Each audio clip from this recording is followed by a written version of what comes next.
법무부 장관입니다. 대한민국 정부를 대표하여 국회의원 이재명에 대한 체포 동의 요청의 이유를 말씀드리겠습니다.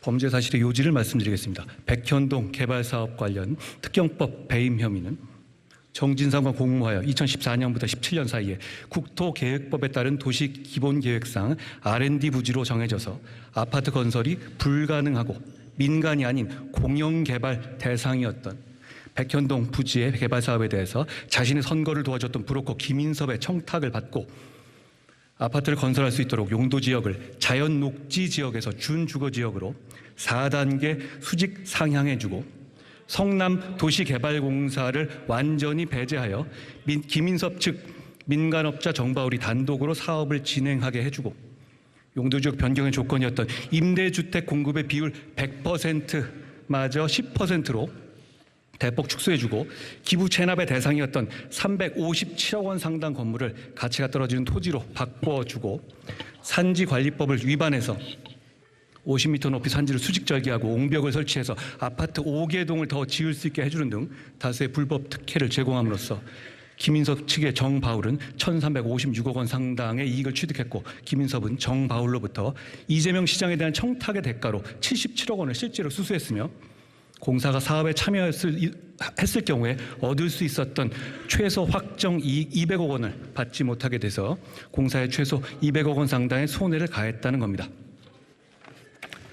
검사 사칭 공직선거법 위반 사건 관련 위증교사 혐의는 자신의 검사 사칭 관련 공직선거법 위반 사건의 재판이 진행 중이던 2018년 김병량 전 성남시장의 수행비서였던 김진성이 당시 내용을 알지 못한다고 분명히 말했음에도 불구하고 직접 여러 차례 전화로 김진성에게 자신이 원하는 대로 허위 증언해달라고 요구하여 김진성으로 하여금 2019년 2월 성남지원법정에서 사실과 달리 검사 사칭 수사 당시 전 성남시장 김병량과 KBS 간에 최초로 PD에 대한 고소는 취소하고 이재명 의원만 주범으로 몰기로 하는 협의가 있었다는 취지로 허위 증언을 하도록 위증을 교사했다는 겁니다.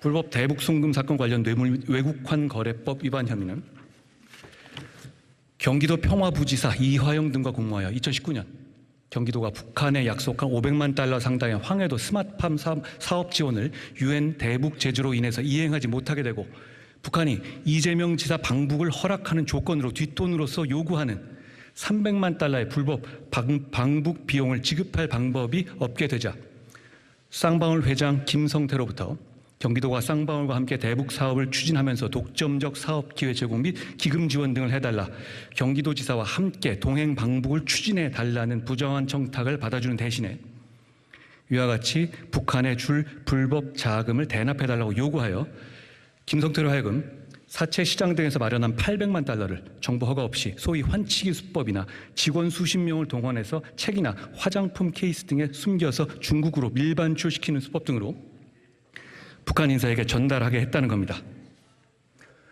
이제 각각의 혐의에 대해 설명드리겠습니다. 먼저 성남시에서 일어난 전형적 지역 토착 비리 혐의인 백현동 개발 범죄 혐의입니다.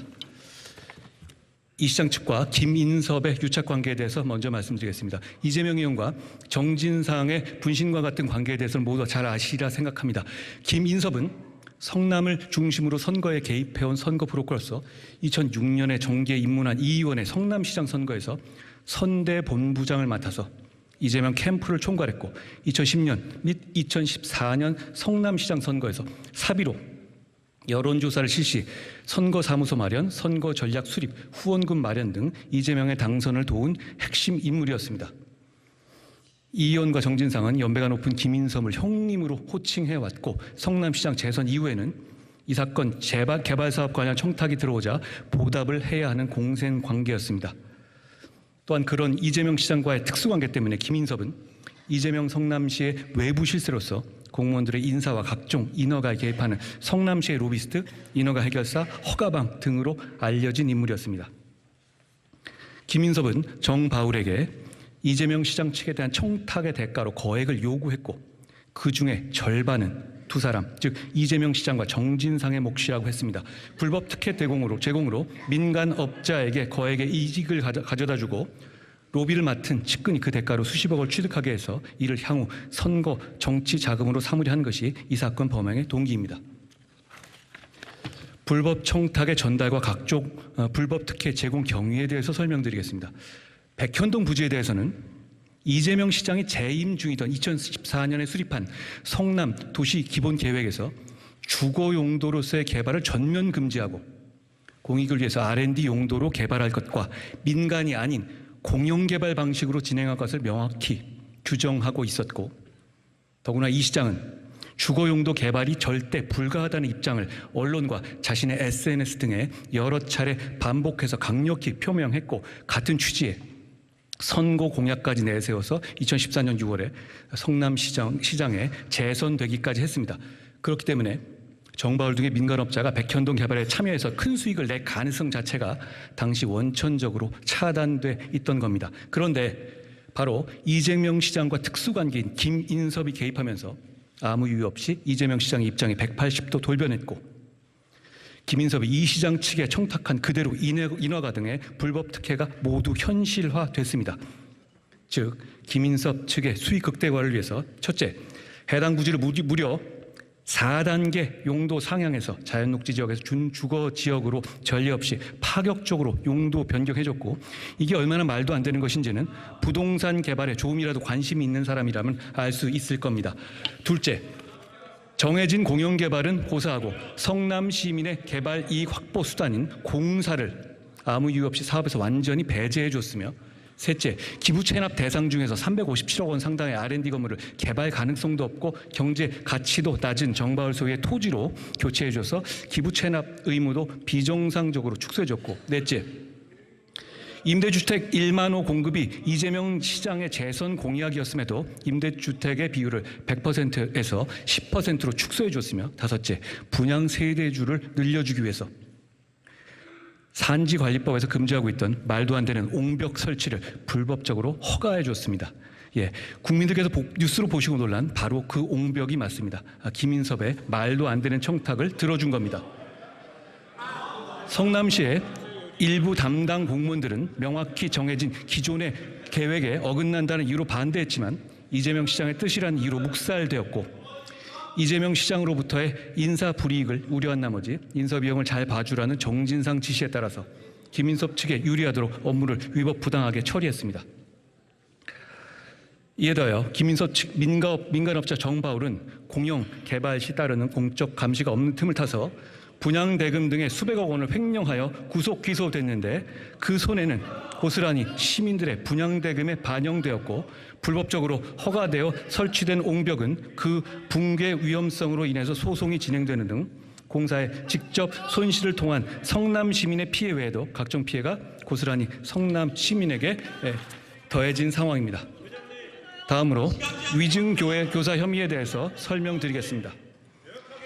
이재명 의원은 2018년 경기도지사 후보 TV 토론에서 과거 유죄 판결을 받은 소위 검사 사칭 사건에 대해서 얘기하면서 가담 사실을 부인하면서 누명을 썼다고 허위 발언했는데, 이로 인해서 공직선거법 위반죄로 기소되어 재판받게 되었고, 유죄 판결 시 도지사 직역이 상실되고 향후 대통령 선거에 출마가 불가능해지는 상황이었습니다.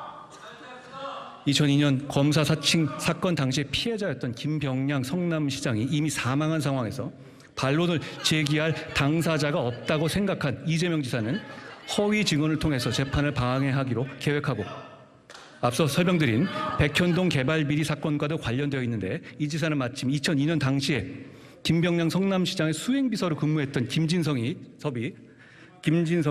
김인섭을 도와서 백현동 개발 사업의 인허가 알선에 관여하고 있어서 자신이 영향력을 행사할 수 있다는 사실을 알고 정진상과 김인섭을 통해서 김진성에게 접근하여 허위 증언을 요구했습니다.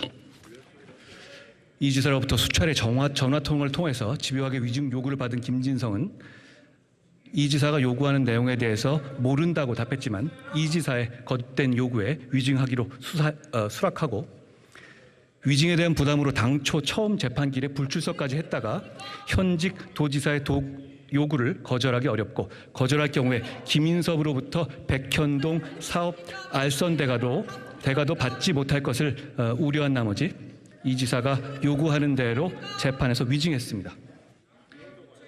이 위증은 그냥 위증이 아니라 재판 결과에 직결된 재판 결과를 뒤바꿀 만한 위증이었고 결국 이재명 지사에 대해서 무죄가 선고돼서 확정됐고 그 결과 이재명 지사는 경기지사 임기를 무사히 마치고 대선에까지 출마할 수 있었습니다. 다음으로 불법 대북 송금 관련 뇌물 및 외국환 거래법 위반 혐의에 대해서 설명드리겠습니다. 자신의 정치적 입지 확보를 위해서 조폭 출신의 사업가와 결탁하여 개인적 이익을 위해서 거액의 외화를 유엔 대북 제재까지 위반해가며 불법적으로 북한에 제공하여 국제 안보까지 위협한 중대 범죄 혐의입니다. 남북 평화 분위기 조성과 2018년 4월 1차 남북 정상회담 등에 대한 국민 관심 고조로 대북 이슈의 정치적 효용이 커지다 이재명 지사는 경기도 지사 선거 공약에 다수의 남북 교류 협력 사업 관련 공약을 제시하고 도지사 취임 직후에는 지자체 최초로 평화부지사와 평화협력국을 신설해서 이화영을 평화부지사로 임명하는 등 경기도의 대북 사업을 적극적으로 추진하기로 계획했습니다. 그런데 2018년 9월에 열린 제3자 남북 정상회담의 특별 수행단 선발에서 박원순 서울시장, 최문순 강원도지사 등은 포함된 반면 이재명 지사는 제외됐고 이에 이재명 지사는 중앙정부와 별개로 경기도의 독자적인 대북 사업과 자신의 방북을 추진하게 됐습니다. 이를 위해서 경기도 평화부지사 이화영을 자신을 대리한 의원 여러분, 국민들이 관심을 가지고 지켜보고 있습니다. 좀 의석에서 조용히 경청해 주시고 한동훈 법무부 장관께서는 좀 요약해서 설명해 주시기 바랍니다.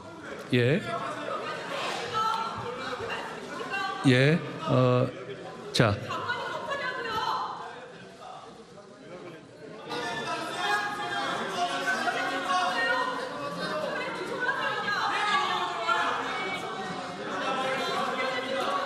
대북 제재로 인해서 경기도에서 그런 북한 지원을 하는 것이 불가능하다는 것을 알게 되자 경기도의 대북 사업과 자신의 방북이 수포로 돌아갈 것을 우려해서 북한에 돈을 줄 방법을 찾게 됐고 결국 쌍방울 회장 김성태에게 그 돈을 대신 내게 한 겁니다.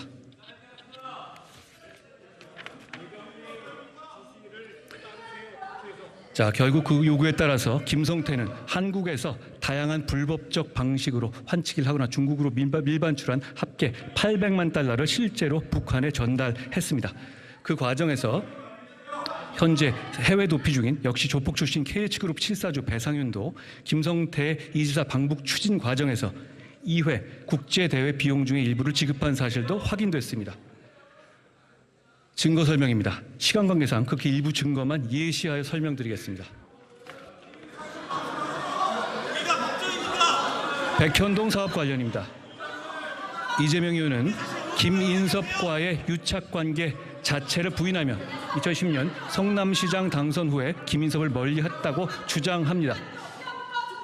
그러나 이재명 의원 주장과 달리 2014년 재선 때도 김인섭이 자비로 선거사무소로 쓸 사무실을 마련하고 차명 후원금 1,000만 원까지 냈음을 보여주는 2014년 계좌거래 내역과 선거 후원금 내역, 선거사무소 건물주 이름을 빌려준 김인섭 지인 2명의 진술, 이재명 의원의 주장과 달리 수십 년간 김인섭이 이 의원의 선거와 정치활동을 지원했다는 김인섭, 유동규 등 측근들의 일관된 진술,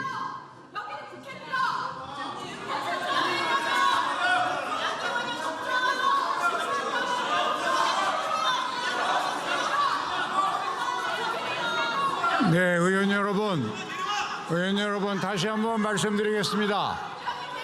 많은 국민들이 관심을 가지고 지켜보고 있는 안건입니다. 국회법에 따라서 법무장관이 제안 설명을 하게 되어 있습니다. 법무장관은 좀 요약해서 설명해 주시고 지금 중요한 부분이니까 의원님들은 경청하실 의무가 있습니다. 좀 조용히 들어주십시오. 의장으로부터 발언권을 받지 말고 의석에서 소리 지르는 행위 제발 좀 그만하십시오. 국민이 지켜보고 있습니다.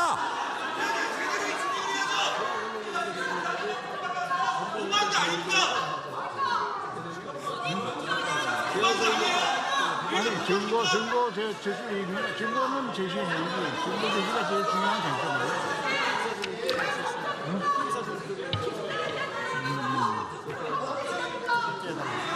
자, 법무장관 이제 짧게 요약해서 맞춰주시기 바랍니다.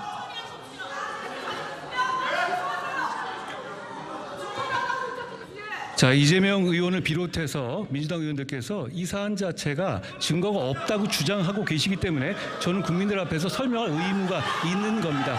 그 부분에 대해서 설명하는 것을 듣기 싫으시다면 그것은 내용을 알지 못하고 그냥 판단하겠다는 얘기밖에 되지 않겠습니까?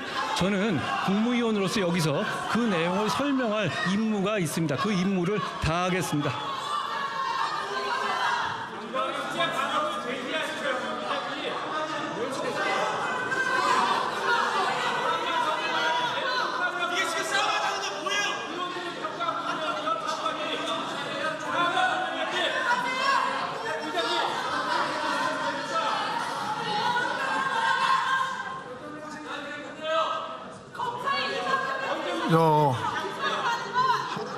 법무장관님, 법무장관, 아직도 양이 많이 남았습니까? 그래서 나머지는 이렇게 서면으로 제출하거나 그러면 안 될까요? 좀 짧게 줄여서요. 그래요.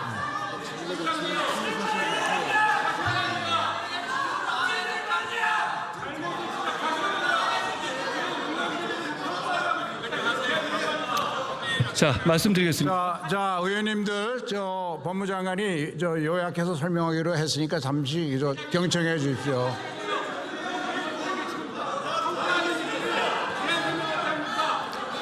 자, 지금 이것은 어떤 인물에 대한 문제가 아니라 범죄 혐의에 대한 내용입니다. 그 범죄 혐의에 대한 내용을 어떤 내용의 수사가 됐는지를 모르면서 어떻게 판단하시려고 합니까? 당연히 저는 이걸 설명할 의무가 있고요.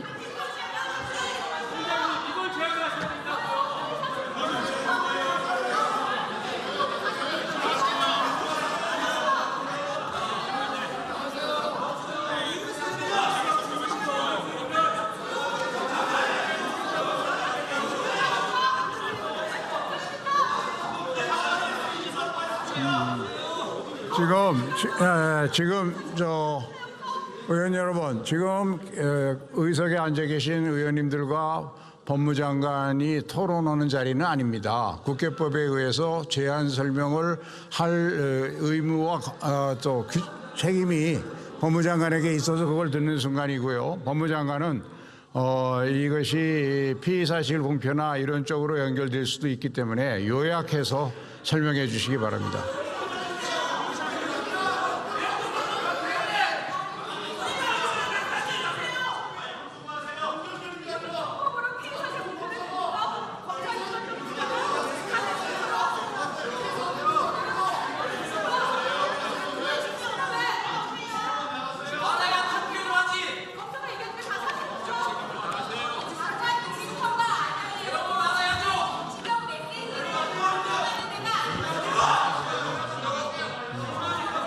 저는 국무위원으로서 이재명 의원의 범죄 혐의를 국민들 앞에 설명할 의무가 있습니다. 그걸 방해하시는 이유를 제가 이해하지 못하겠고요.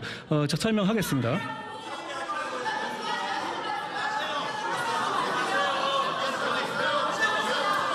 자,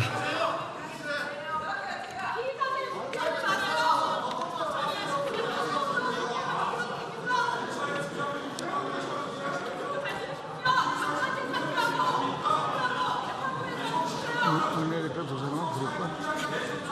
중단시키고 원내대표. 계속합니다.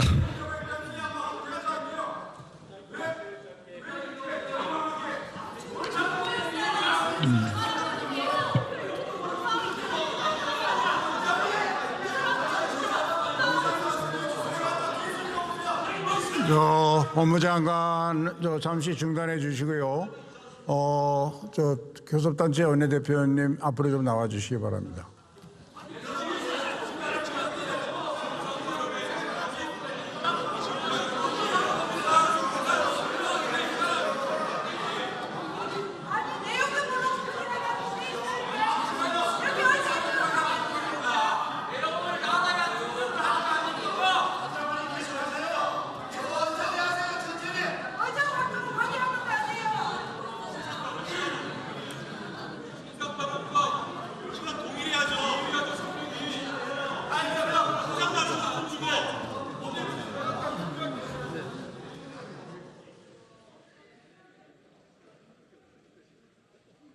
채널A 하진 않을 거 아니에요. 그러니까. 저 모든 방송이 다. 근데 채널A가 제일 많아. 자, 한동훈 법무부 장관이 이재명 대표의 구속 수사 필요성을 설명을 하고 있습니다. 3시 30분에 시작이 됐는데 지금 3시 52분이 됐습니다. 22분이 경과한 상황. 한동훈 장관은 이재명 대표가 백현동, 쌍방울, 위증교사 혐의와 관련해서 구체적인 상황들을 범죄 혐의에 대해서 설명을 하고 있는데 더불어민주당 의원들이 고성을 질렀죠. 여기가 법원입니까? 재판 가서 검사로 얘기하세요. 한동훈 장관 차라리. 의장님, 시간 제한 같은 게 필요하지 않겠습니까? 뭐 이런 고성들이 쏟아져 나왔고 김진표 국회의장이 보다 못한 김진표 의장이 의원님들 조용히 좀 해주세요. 국민들께서 지켜보고 계십니다. 한동훈 장관도 요약해서 설명하시지요. 라고 했는데도 불구하고 뭔가 고성이 계속 지금 쏟아져 나오고 있습니다. 본회의장에서 한동훈 장관이 더 이상 설명을 이어가기가 어려울 정도로 지금 본회의장이 소란스럽자 김진표 국회의장과 양당 원내대표, 박광온 원내대표, 윤재옥 원내대표 3인이 모여서 대화를 나누고 있죠. 김진표 국회의장과. 그런데 법무부 장관이 저런 체포동의 요청을 하는 그 시간은 법적으로는 제한이 없습니다. 의원 여러분, 뭐 몇 분 안에 의원 해야 여러분. 된다 이런 건 없는데요. 자, 들어보시죠. 예. 의원 여러분, 좀 조용히 해주시죠.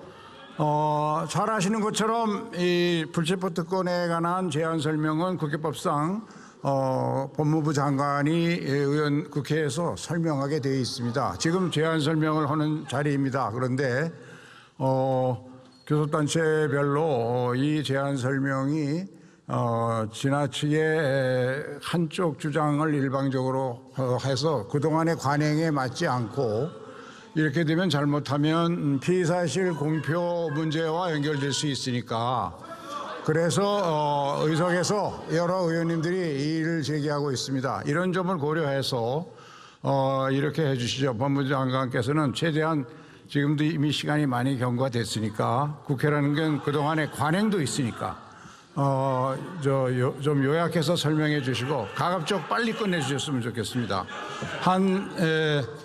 그 피의사실 공표 문제가 거론되고 있다는 것을 염두에 두시고 늦어도 5분을 넘지 않도록 해주시기 바랍니다.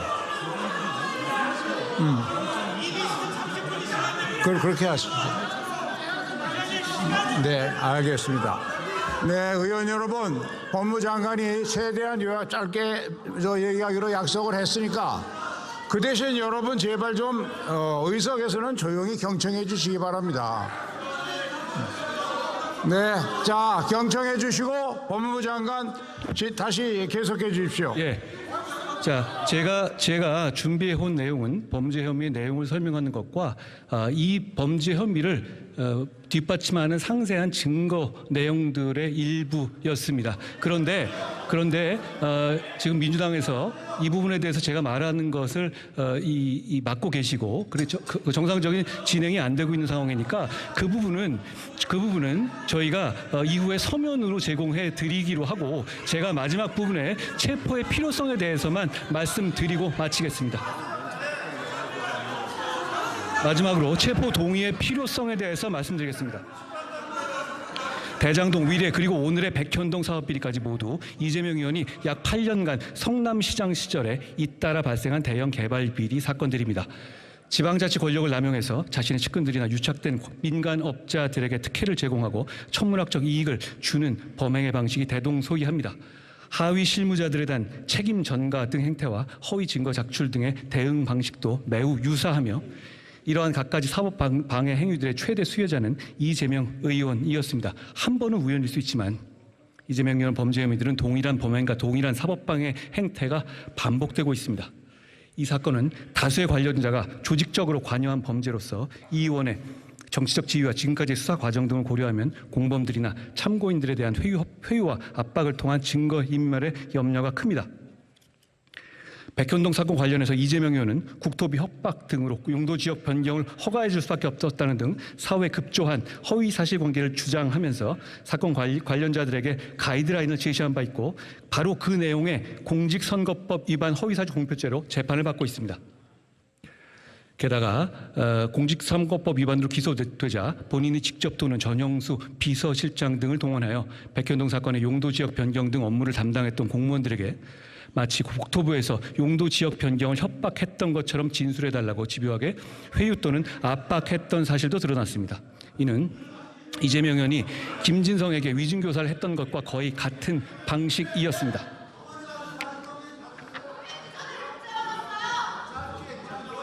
이 사안들의 입증 정도에 있어 특이한 점은 이재명 의원을 제외한 공범 또는 관련자들에 대한 법원의 본재판 또는 구속영장 재판에서 이미 사실관계의 대부분이 법원의 판단으로 확인된 사안들이라는 점입니다. 백현동 사건에서 김인석과 정바울은 이미 법원 심사를 거쳐서 구속됐고 대북송금 사건에서 이화영과 김성태, 쌍방울 부회장 방용철과 경기도 평화협력국장 신명섭, 아태업 회장 안부수 모두 법원의 심사를 거쳐서 구속됐습니다. 김진성은 처음에 이 의원 위증교사에 대해서 부인하다가 법원의 구속영장 신문 이후부터 범죄 사실을 털어놨습니다. 실제로 대장동 위례 사건부터 오늘 이 사건까지 이재명 의원이 공범이나 관련자로서 법원 심사를 거쳐서 구속된 사람이 총 21명이나 되고 불구속 기소된 사람은 더 많습니다. 이러한 대규모 비리 혐의 정점은 이 의원이고 이 의원이 빠지면 이미 구속된 실무자들의 범죄 사실은 성립 자체가 말이 안 되는 구조입니다. 예를 들어서 김인섭은 이재명 시장에 청탁하는 대가로 77억 받은 혐의로 구속됐고 자백했습니다. 상식적으로 이런 범죄 혐의들의 정점이자 최대 수혜자인 이 의원을 빼고 실무자급만 모두 구속되어 있는 것도 형평에 맞지 않습니다. 다들 아시다시피 이재명 의원 변명은 매번 자기는 몰랐고 이 사람들이 다 알아서 한 것이라는 겁니다. 그게 아니라는 증거들도 말씀드린 대로 많지만 상식적으로 그게 가능하겠습니까? 예를 들어서 평화부지선은 북한 이슈를 다루기 위해서 원래 없던 자리를 이재명 지사가 만든 자리인데 그런 평화부지사가 북한과의 교섭을 자기 몰래 했다는 이재명 의원의 주장은 비상식적입니다.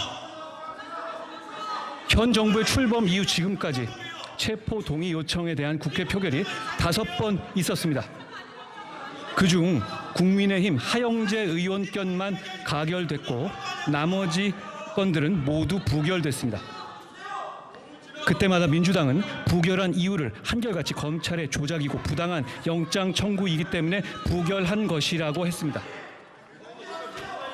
그런데 돈봉투 사건의 체포 동의안 부결 당시 검찰의 조작이라던 윤관석 의원은 며칠 전 공개법정에서 돈봉투 20개를 수수한 사실을 자백했습니다. 본인도 다 털어놓은 마당에 아직까지도 검찰의 조작이고 부당한 영장이었다고 말씀하실 분은 이제는 없을 거라고 생각합니다.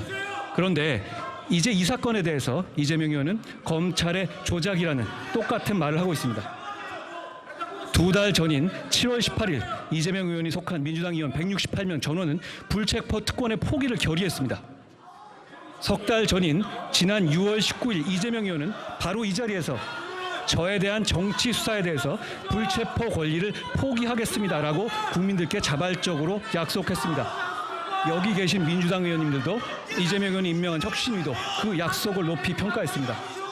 누가 억지로 시킨 약속도 아니었습니다. 심지어 조작 수사라고 해도 불체포 특권을 포기하겠다며 정당한 수사니 뭐니 하는 부가 조건을 달지도 않겠다고 스스로 명시적으로 약속한 것이어서 다른 해석의 여지도 없습니다. 지금은 주권자인 국민들께 한 약속을 지킬 때입니다. 고맙습니다.